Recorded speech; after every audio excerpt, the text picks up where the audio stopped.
अब आप लोगों के दिल दिमाग में चल रहा होगा कि सर इसके बाद तो वैकेंसी आएगी नहीं। ये मैंने उस दिन भी कहा था, फिर मैं दोबारा बोल रहा हूं।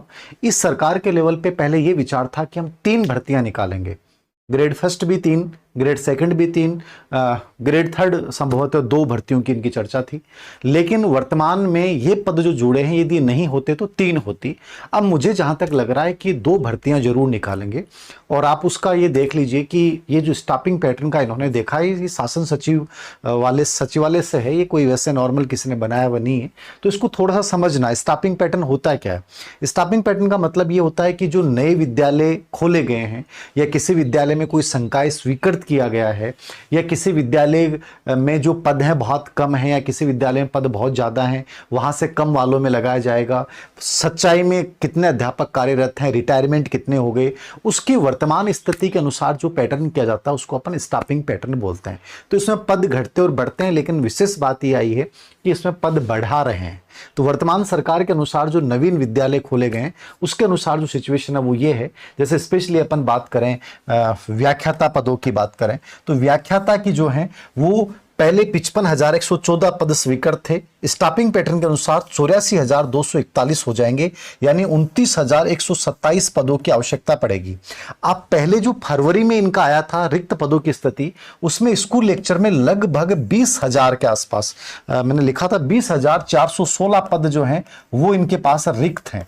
अब उसमें वर्तमान वैकेंसी से कितने भरे जाएंगे, पुराने वाले वैकेंसी से कितने भरे गए, ये फरवरी की सिचुएशन थी, क्योंकि बहुत सारे बच्चों को पोस्टिंग मिल गई है और नई भर्ती जो है वो उसकी पोस्टिंग मिल जाएगी। उसके अकॉर्डिंग अपन मान के चलें कि लगभग 10,000 के आसपास पद पहले वाली से खाली रह जाएंगे और लगभग 29,127 पद के आसपास ये हैं। तो टोटली आप देख सकते हैं कि सरकार, मुझे लगता है कि 2 टुकड़ों में स्कूल व्याख्याता की 2 भर्तियां निकाल सकती है। एक भर्तियां जो भी निकाले तो एक अच्छी भर्ती अपन स्कूल व्याख्याता में उम्मीद करते हैं कि जो बच्चे कह रहे थे कि सर पेपर खराब हो गया, किसकी करें, मेरे अनुसार यदि स्कूल लेक्चर की आप तैयारी कर रहे थे तो आपको कंटिन्यू रखना चाहिए और अच्छे से अपनी कमियों पे वर्क करना चाहिए, एक अच्छा संकेत है। उसके बाद अपन बात करें वरिष्ठ अध्यापक की तो 89,103 पद पहले स्वीकृत थे। अब पद जो है स्टाफिंग पैटर्न के अकॉर्डिंग जो बढ़ के हो जाएंगे वो 95,093 मतलब 5,990 पद अतिरिक्त जो है सेकंड ग्रेड के हो जाएंगे। सेकंड ग्रेड के जो पद थे उसमें फरवरी की स्थिति ये थी कि 42,325 पद खाली थे, ठीक है ना, 42,325 पद खाली थे। उसमें अब ग्रेड सेकंड की पोस्टिंग भी हुई है और नई सेकंड ग्रेड के रिजल्ट भी आएंगे। ये वर्तमान जो भर्ती चल रही है इसके लगभग 10,000 के आसपास पद ये भरे जाएंगे। तो उसके बाद भी काफी पद खाली रह जाएंगे, लेकिन उसमें 50% पदों पे क्या होगी, डीपीसी होगी, यानी 20,000 पदों के आसपास जो डीपीसी की प्रक्रिया जिसके माध्यम से थर्ड ग्रेड के पद खाली होंगे। तो फिर भी 20,000 पद मान ले तो भी इसमें लगभग 8 से 10,000 पद इसमें नई भर्ती के लिए मिल जाएंगे और 5,990 में से आप मान के चलिए कि कम से कम 3,000, 4,000, 3,500 के आसपास ही मिल जाएंगे। तो 10 से 12,000 पदों पे ग्रेड सेकंड की भी एक नई भर्ती, या 2 टुकड़ों में करते हैं तो 2 भर्तियां आपको देखने को मिल सकती हैं। लेकिन मैं जहां तक मानता हूं ये 2027 में, या इस सरकार का वैसे कोई भरोसा नहीं है कब विज्ञापन आ जाए। आपको पता चला कि 10 दिन बाद ही विज्ञापन आ जाए, कुछ पता नहीं चलता इनका। तो मैं भी अपन ये मान के चलते हैं 2027 में दोनों ग्रेड फर्स्ट और ग्रेड सेकंड दोनों आएंगे, क्योंकि पद नए भी स्वीकृत किए गए और पहले से ऑलरेडी खाली चल रहे थे। फिर उसके बाद अपन बात करें, ये है एचएम वाला है नहीं, लेवल द्वितीय और तृतीय में कुछ भी नहीं है, क्योंकि मैंने कहा कि जब तक ये डीपीसी की प्रक्रिया संपन्न होगी, डीपीसी से जो पद खाली होंगे 20,000 के आसपास, उस 20,000 पदों पे ग्रेड थर्ड में भर्ती होगी। तो अब ये प्रक्रिया लगभग चरण में है, अब ये कब पूरी होती है उसके ऊपर ग्रेड थर्ड डिपेंड करेगी। तो अपन पहले से नहीं मान सकते, लेकिन जो बच्चे तैयारी कर रहे हैं मुझे लगता है उनको कर लेनी, कंटिन्यू रखनी चाहिए। फिर व्याख्याता शारीरिक शिक्षा के पदों पे भी जैसे 1,029 पद नए स्वीकृत होंगे और पहले के भी लगभग 450 के आसपास जो पद है, 1485 के आसपास पद पहले से रिक्त थे। तो इस भर्ती के बाद कितने पद खाली रहते हैं देखना होगा, मतलब एक भर्ती यहां भी आएगी। और ऐसे ही वरिष्ठ शारीरिक शिक्षक सेकंड ग्रेड की भी एक भर्ती, छोटी भर्ती इतनी आती है पीटीआई में, तो 583 पद नए स्वीकृत हुए और पहले के कितने खाली रहते हैं उसके अनुसार। और वरिष्ठ प्रयोगशाला सहायक में शारीरिक शिक्षक नॉर्मल जो ग्रेड थर्ड के शारीरिक शिक्षक पीटीआई हैं उसमें 1326 पद नए स्वीकृत किए गए और पहले के जो खाली थे वो भी काफी थे, शायद 1374 के आसपास पद खाली थे। तो ये कुल मिला के एक ग्रेड थर्ड की भी इस भर्ती के बाद जो अभी आपकी दिसंबर में एग्जाम है उसके बाद भी एक नई भर्ती अच्छी आ जाएगी। दिसंबर में, अप्रैल में कर दी शायद, मुझे ध्यान में नहीं आ रही क्लियर, लेकिन एक भर्ती और आएगी ग्रेड थर्ड में भी पीटीआई की। प्रयोगशाला सहायक में आप देखना 3384, ठीक है। प्रयोगशाला सेवक में 2984, मतलब इनकी भी एक बहुत अच्छी भर्ती आपके सामने देखने को मिलेगी। तो ये भी एक अच्छा संकेत है जो बच्चे से जुड़े हुए।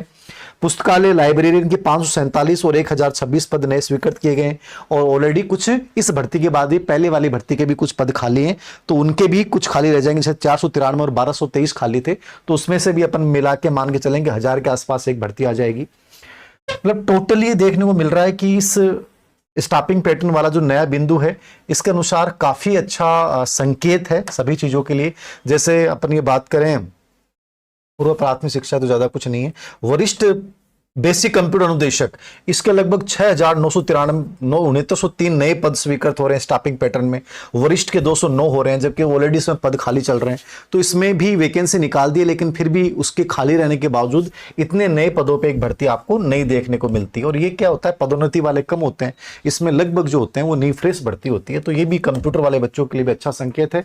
और बाकी आपके काम के नहीं। चतुश्रेणी कर्मचारी में लगभग 23,840 के पद और स्वीकृत किए गए हैं, और पहले वाले में कितने क्या खाली रहते हैं देखना होगा, क्योंकि बहुत सारे बच्चे जो ऑलरेडी ग्रेड 3 में, ग्रेड 2 में, ग्रेड 1 में सिलेक्ट हो रहे हैं, वो लगभग 4th ग्रेड में भी चयनित हुए हैं।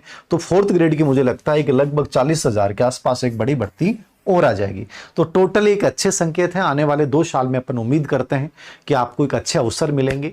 अब देखो, प्रशंसा, आलोचना, बुराइयां ये करना सबकी है, मेरी भी आप कर सकते हो, मेरी भी कमियां निकाल सकते हो, ठीक है। जैसे किसी बच्चे ने कहा कि सर आपने ट्वीट नहीं किया, मेरे ट्वीट करने से होता भी क्या, सरकार के लेवल पे फैसले होते हैं, एग्जाम वगैरह इनमें किसी का कुछ रोल नहीं हो सकता। और आप जानते हैं सरकार अपने हिसाब से चलती है, अपन कुछ नहीं कर सकते फिलहाल वर्तमान सरकार। तो कोशिश करें कि जो ये पद हैं इसके अकॉर्डिंग अपनी तैयारी करते रहें, जितना एफर्ट्स आप मेहनत जितना कर सकते हैं उतना करते रहें। ये अच्छे 2 वर्ष हैं आपके सामने। कोई ज़रूरी नहीं है कि आप किसी कोचिंग में जाएं, ज़रूरी नहीं है कि कोई ऑनलाइन कोर्स लें, लेकिन ज़रूरी ये है कि आप अपनी पढ़ाई को कंटिन्यू रखें, विश्वास रखें, और जिसकी ऑलरेडी आपने पहले से प्रिपरेशन की है उसकी बहुत अच्छे से करें। ये मेरा आपसे निवेदन रहेगा इसके आधार पर। और जो सच है वो यही है कि वैकेंसियाँ जरूर आएंगी, कम ज़्यादा पद हो सकते हैं। ग्रेड 3 की भर्ती जो DPC पर डिपेंड करेगी, लेकिन आएगी ज़रूर। धन्यवाद।